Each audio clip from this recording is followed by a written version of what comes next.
Well, hello everyone, and welcome to 10 Ways to Save. My name is Amy Parton, and I'm on the education team at GreenPath Financial Wellness. GreenPath is a nonprofit company that is committed to helping people lead financially healthy lives. Just to let you know, we do provide a variety of different services, and that would include housing counseling, financial assessment, bankruptcy counseling, and the debt management program. In addition, we're using behavioral economic principles to develop and offer services that will allow people to gain control over their finances by building a financial cushion, saving for the future, and enjoying a life without financial stress. So I encourage you to check out our website at www.greenpath.org to learn more information about the services we provide. Well, today we're going to be talking about 10 ways to save. But before we dive in, I want to make sure our technology is working well. So if you're experiencing any difficulties, please use the chat feature that's in the lower right-hand side of your screen to send a message to all panelists. To test out our chat feature, I'm going to ask you to share with me where you're calling from, what state you're calling from, and if you are joining with a group, the number of people you're watching with. So go ahead, use that chat feature, and we'll make sure that our technology is working well.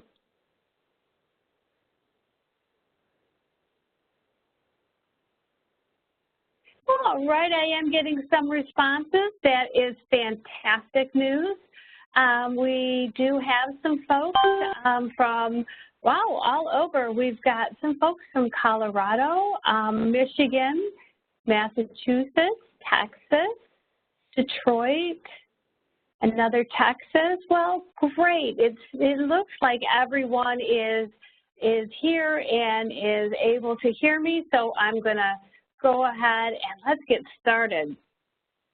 Now, as I mentioned just a minute ago, GreenPath is using insights gained from behavioral economics to help people live financially healthy lives. Okay, so one such principle is known as self-signaling. Now, many people believe that attitudes and beliefs and goals, they drive behavior, right?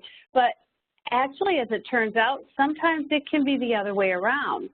Did you know that people who believe that they are good savers will be more successful at saving? Kind of interesting, huh? It's been found that people observe their own behavior as a way to build their identity and reinforce who they want to be. So that's where that's coming from. So using that insight, one overarching tip to saving money is to think of yourself as a saver. Now, that being said, let's turn our attention to our first tip. You can save money by avoiding fees many financial institutions charge for providing certain services. Sorry about that. Some financial institutions charge a $2 convenience fee for each ATM withdrawal that you make, even if it is your financial institution's ATM. If you use an ATM that is not in your network, they can charge an additional $2 convenience fee. That means to make a withdrawal of $20, that could end up costing you $4. Some of you might say, well, $4 isn't going to make or break me, but consider this. If you withdrew money every week and were charged $4 for ATM fees, you'd end up paying an extra $208 per year to access your own money. So, by the way, even though I am referring to these fees as banking fees, they may also be attached to credit union accounts as well, so that's something to keep in mind. Now, another fee that may be associated with your accounts is for maintenance. An example would be checking accounts that charge a monthly service fee. And by the way, that one might be waived if you keep a certain minimum balance in your account or other requirements such as having your paycheck directly deposited, that kind of thing. Another fee is one that may be attached to using your debit card. Banks and credit unions are required to disclose all fees that are associated with that card when you get it. So you want to make sure that you read that agreement and understand if there are any fees to using your debit card. There are also non-sufficient fund fees, so that's NSF. And they're charged if a check is written that can't be processed because the account doesn't have the funds in their account to cover the check. So NSF fees cost typically between $25 and $35 per returned check. And then there are overdraft fees, and these are fees that are charged when a withdrawal from an account, when a withdrawal is made from an account that doesn't have the money in it. So what can you do? What is it that you can do about these banking fees? Well, to save money on banking fees, if you can qualify for a checking account with no monthly maintenance fee, that's a great start. Use your own bank or credit union's ATM. Other ideas are to get cash back when making a purchase with your debit card, or maybe make larger withdrawals to avoid paying for more frequent, smaller withdrawals. Finally, think about direct deposit, which may make you eligible for a free account at some of the financial institutions out there. Another way to save money is by using those loyalty cards. Now, some of those are going to reduce the amount you pay at checkout, while others will offer you points to go toward a future purchase or a discount on gasoline or something like that. And loyalty cards typically don't cost anything, but they can save you money on a lot of different purchases. One thing I want to mention here too is, because it's more and more popular, let's talk to the online shoppers. So online shoppers might want to consider something like Ebates. And how it works is that you would visit the website, which is ebates.com, then click a link to your favorite online store, whether it is, they have a lot of stores. It could be Target, Kohl's, Walmart, whatever. You'd make your purchase like normal. Ebates will then be paid a referral fee from that particular store, and those earnings will be split with you. So usually they pay a percentage of what you purchase. It could be 1% all the way up to 25%, and for more information you can visit that website. But that's one way that I know a lot of folks who like to shop online are saving some money. The third way to save money is by performing a wellness check on your finances. So in order to save money, you have to know where you're spending money. So that means things like, tracking your spending, setting your goals, creating a spending plan, tracking and adjusting that plan. That is part of your financial health, and that is perhaps something that you want to do at this point. And just to let you know, there are a couple of different models. If you've never set up a spending plan or a budget, there are a few different models out there.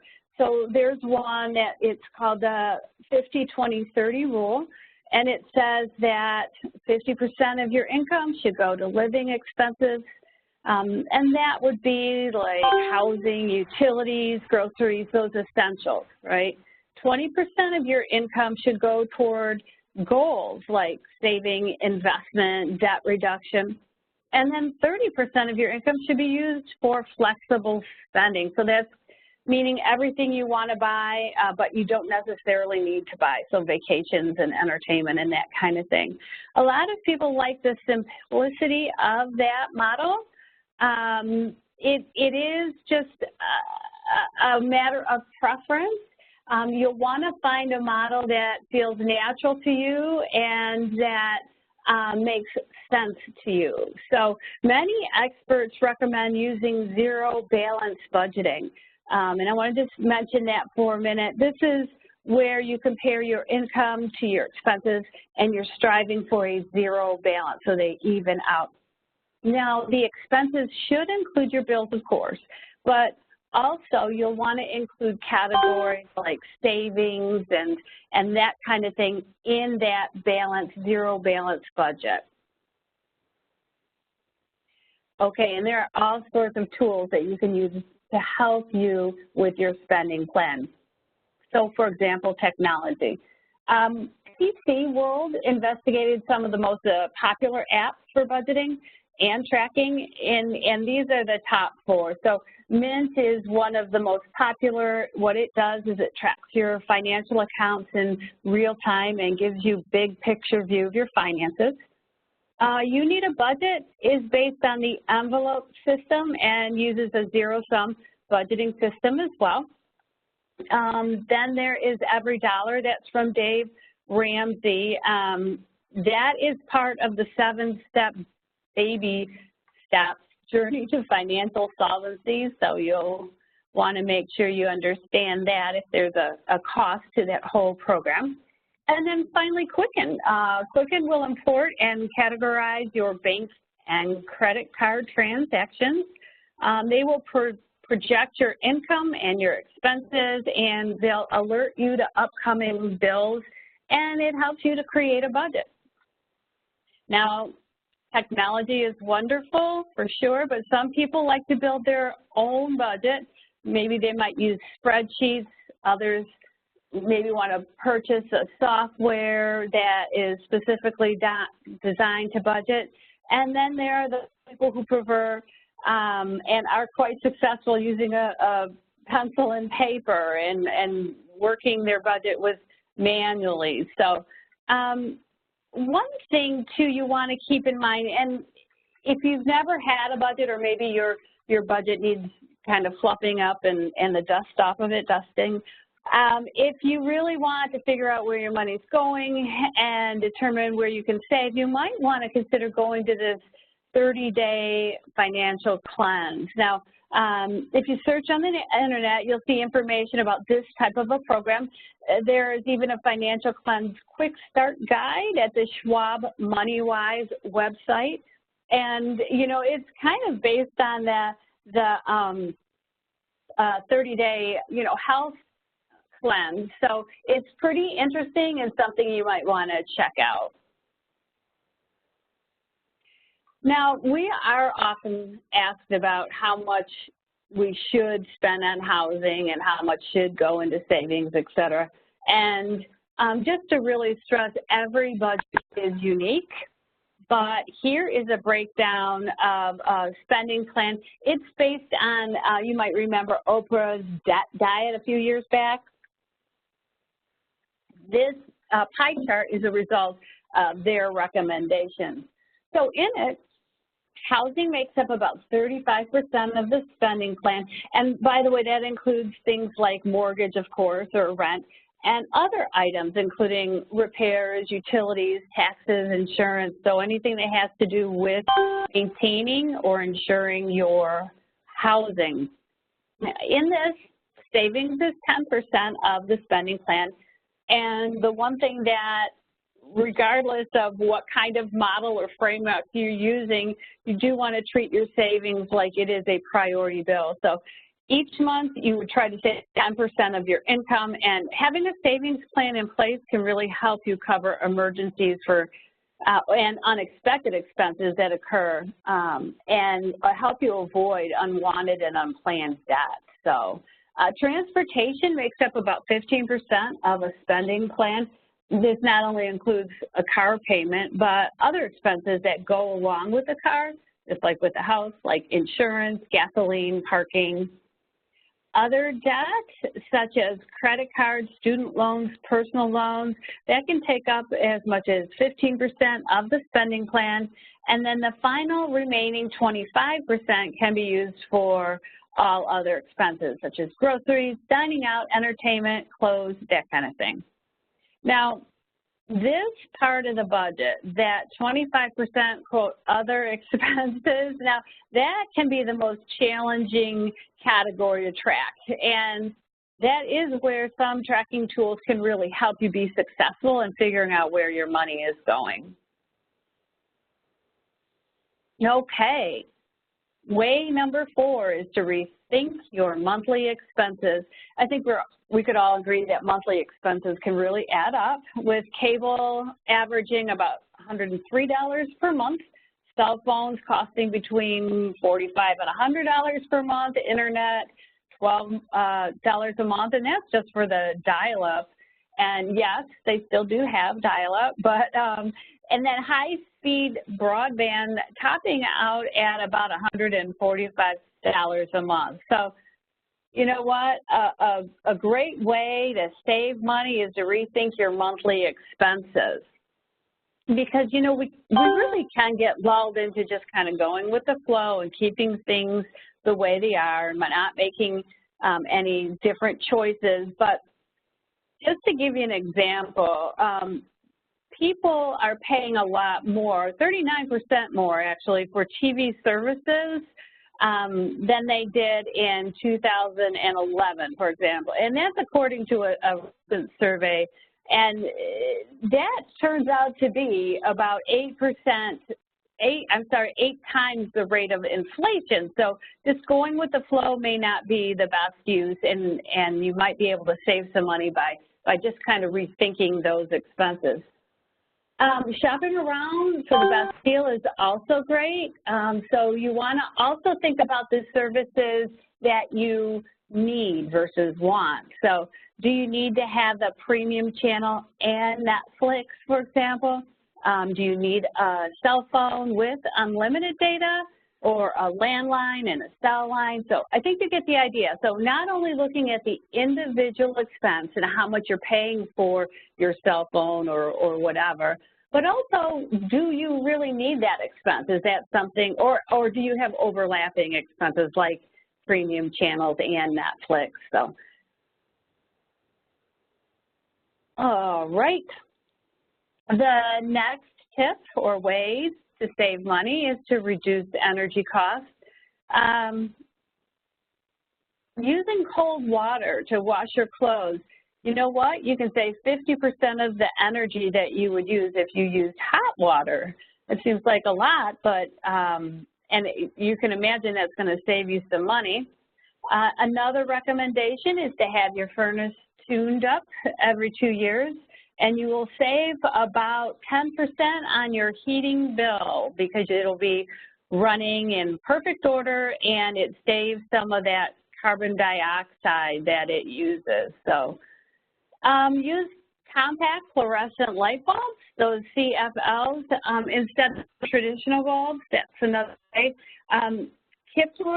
Kiplinger's mentions that if every U.S. household replaced just one incandescent bulb with a CFL, the emissions savings would be comparable to taking, are you ready, 3 million cars off the road for a year. So they're more expensive, of course, but they are meant to pay for themselves from the energy savings standpoint over the course of a year or two.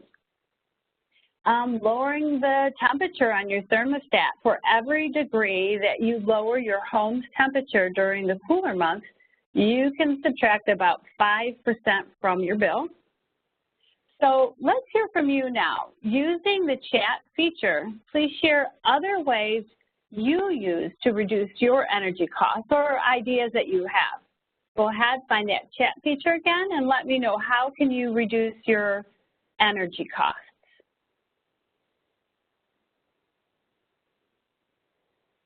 All right.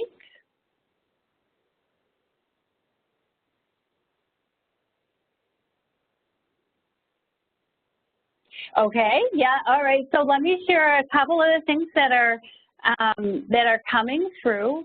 One of them is to, you know, turn off the light bulbs, or I mean, sorry, turn off the light. Fix drafty windows, absolutely. Even if perhaps you don't have the money to fix those drafty windows, the next year and you need to save, just those plastic kits that you can buy at, you know, Home Depot or Lowe's or wherever, that really helps quite a bit.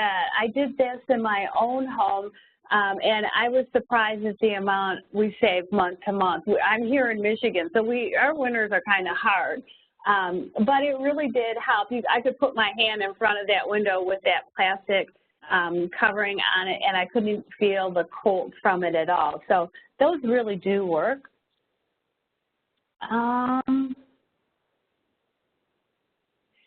And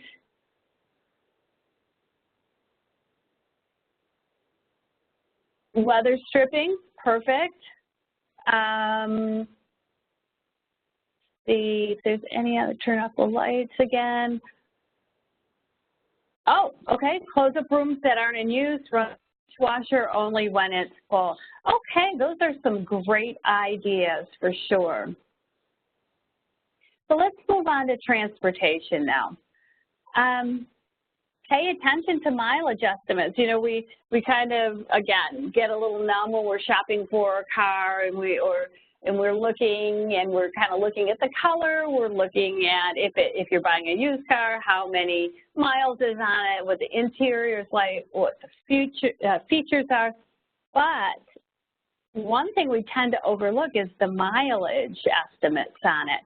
So I pulled some figures and I wanted to share this with you. So mileage estimates when buying or leasing a car. So if you were to drive 1,200 miles per month in a car that averages about 18 miles a gallon, you're going to be ending up spending about $167 a month or $2,000 per year.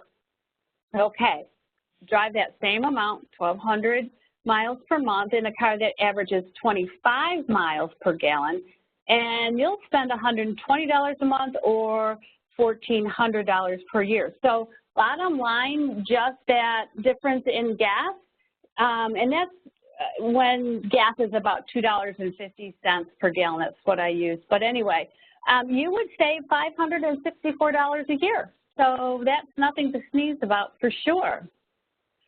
Insurance, another big important expense that goes along with transportation. Check out the company that provides your renters or homeowners insurance. You may be able to get a discount for a multiple line policy.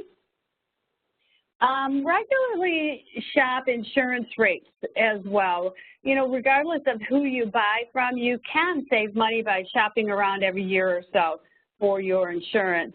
Now, there is something that to be finding a top-rated insurance company. It may not be worth saving a couple dollars a year and going with a non-reputable company. So you absolutely want to use your own judgment on that. But to shop rates, you're probably going to want to get about 3 different insurance companies' estimates in order to really compare prices. And again, you want to talk with your friends and family members who have insurance with different companies and gauge their satisfaction and experience. The other thing to keep in mind is insurance companies, they do offer a wide variety of discounts. They sure do. So safety feature discounts, good driving discounts, loyalty discounts. So you'll definitely want to see what kind of deals you can get. Improving your credit score, that's another way you can save on transportation. And that's because insurance companies use your credit score as part of the criteria they use for setting your premium. So the better the credit score, the lower the premium. And of course, plan ahead. So those practices like combining trips and carpooling, and ask yourself before you jump in the car if that errand can wait till you have to go to the store later on. You know, that kind of thing. Planning ahead, that really saves on your transportation cost as well. All right, number 7. So there's no doubt that spending on groceries can vary from household to household. In fact, looked it up, people spend anywhere from $70 to $1,500 a month, that's for a family of two, on groceries. So after housing, groceries are typically the next largest category of spending we have. So bottom line, we spend a lot of money on groceries, but the good news is that we can also save quite a bit of money at the grocery store. And so here are some ideas. So shopping at budget-friendly stores, what do I mean? Well, if you're not a coupon person, you can shop at stores that it's going to save you money with their lower prices. Walmart, Aldi's, Trader Joe's are all known to offer everyday low prices. Planning your meals in advance. If you're a weekly shopper, be sure to create a weekly menu. Once home, be sure to store that food safely, though, to avoid throwing out food that's bad. Now, some people report having better luck with waiting and going shopping every few days instead of once a week. That way their food doesn't go bad. One tip for folks that visit the grocery store more often, definitely you want to get in and get out. And that's for impulse purchase reasons. You know, every time you step in that store, there's that temptation to overspend. So if you go to the store pretty frequently, kind of have that tunnel vision so that you can indeed, you know, save money by not wasting food, but beware of picking up those little things in the cart as you're at the checkout especially. Also, for anybody that's shopping, avoid browsing the aisles and lingering around. Find what you need, get it, and then get out. Another thing you might want to think about is shopping the sales, you know, those coupons or those flyers that they send out with their specials for sure. Buying store brands is another good strategy. If you're a coupon user, I know they can save folks a lot of money. There are websites and apps that also offer coupons. Shopping from a list is going to help you stay focused and organized, and paying with cash is for sure a fired way that you'll stay on budget, especially if you take only the cash that you have budgeted or put in your spending plan for groceries. So number 8 is to reduce impulse buying. I was just mentioning that with the grocery store, but it goes for other stores as well. A recent study from creditcards.com found that 1 in 5 Americans reported spending more than $1,000 on impulse buys. Smaller dollar amounts are common, with about 90% of people who shop reported that they do make impulse purchases. So that is definitely a very common thing that we do. But I want to share a couple things with you about it. So the most motivating factor for someone to make an impulse purchase is the sale price, or perceived sale price, if you will, of an item. So retailers, they're going to use marketing tools to get you to purchase that item and purchase it now. So understand that sales, placement of items, sounds, even smells, they're all designed to entice you to buy. So what can you do? Because, you know, we can't just stop shopping. We all have to walk into the store every once in a while, right? So what can you do? Well, as it turns out, we can look to behavioral economics again to help us. Now, there is a principle known as opportunity cost neglect. In a nutshell, it says that we tend to ignore what we're giving up and focus on what we're getting now. So using that principle, a strategy you might want to use is to think about purchases in terms of trade-offs. So in our example here, for our person, buying a blouse, even on sale, might cost a fun evening out at the movies. So think about the trade-offs. That is going to help with reducing impulse purchases. Another tip is to wait and think about the purchase. Now, many stores will hold items for 24 hours for free. Placing items on hold allows you to have a cooling off period, to step away and then think about it, and really what you're doing is you're turning that impulse buy into a thoughtful decision, and that's huge. So that's another strategy that I'd like you to consider when you're tempted to buy on impulse. And isn't it convenient, by the way, how, you know, say you're going in for a blouse, how they have the matching pants right there, right by it, maybe on a mannequin that looks good, and or some accessories. That's not by accident for sure. So there's a lot of forces that are pulling you to buy, but just want to encourage you to think of the trade-offs, maybe put that purchase on hold and see if you really want that, or if you just were in the moment saying, yes, that looks nice, I think I'll buy it. Okay, the nice way to save is by using cash. The idea behind using cash is that you are less likely to make impulse purchases. So we're kind of feeding off our steps here. You'll buy more typically of what you need and less of what you want. And for most, using cash actually promotes mindfulness, since we have to physically hand over the cash and watch it disappear. And as we know, once it's gone, it is gone. Now,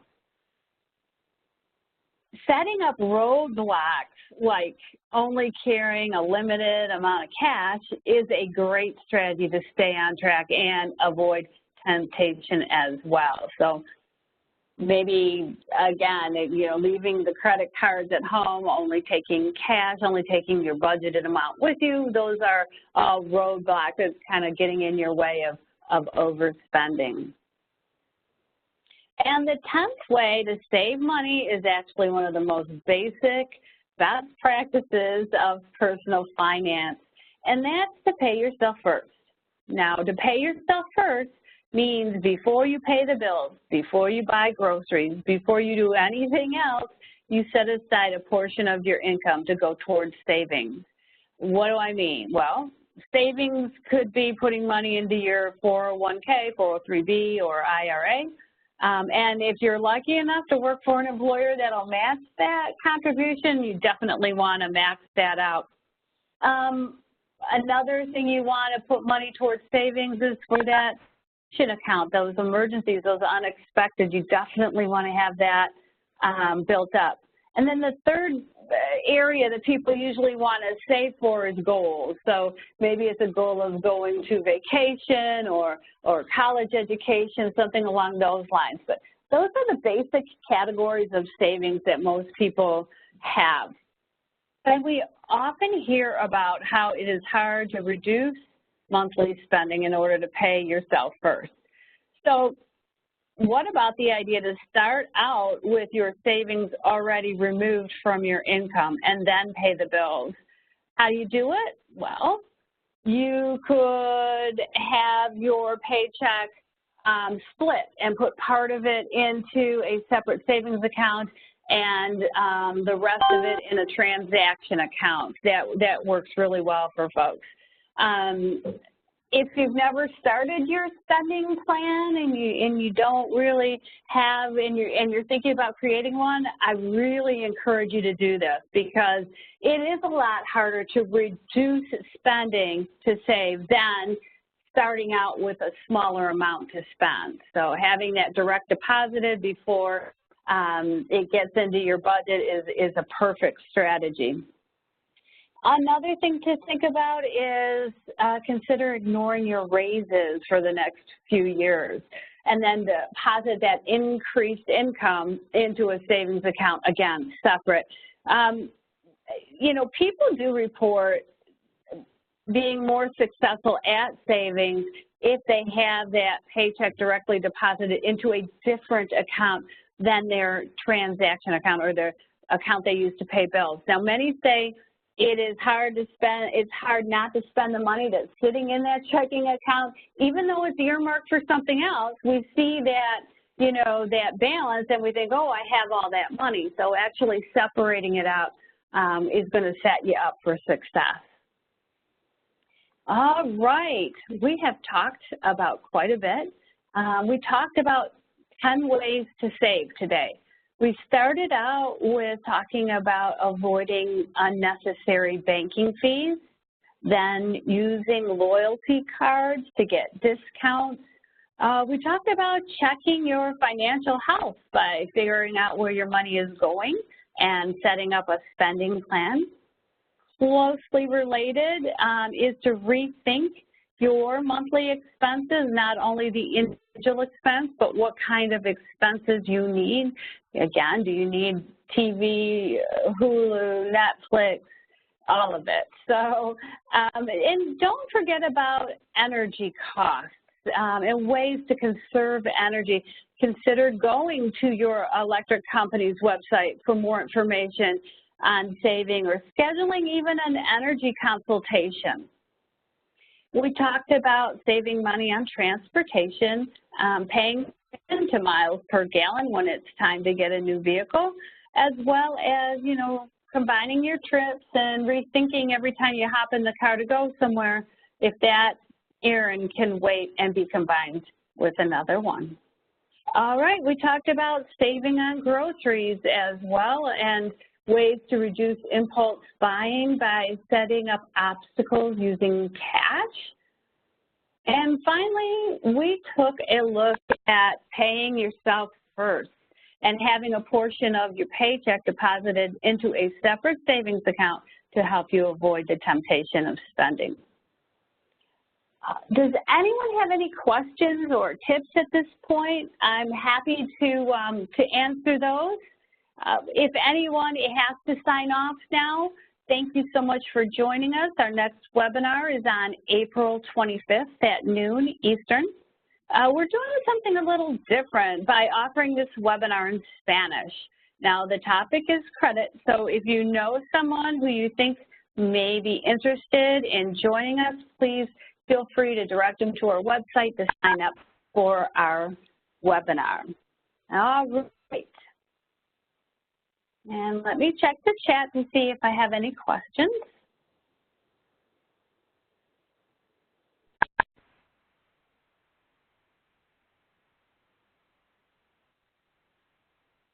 I'm not seeing any questions come in, so I'll stay on just a few more minutes. But again, thank you so much for your time today.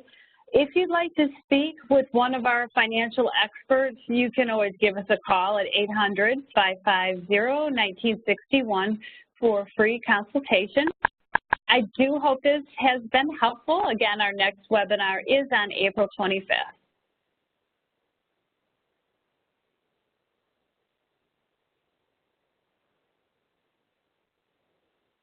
Thanks so much, everyone, and have a great day.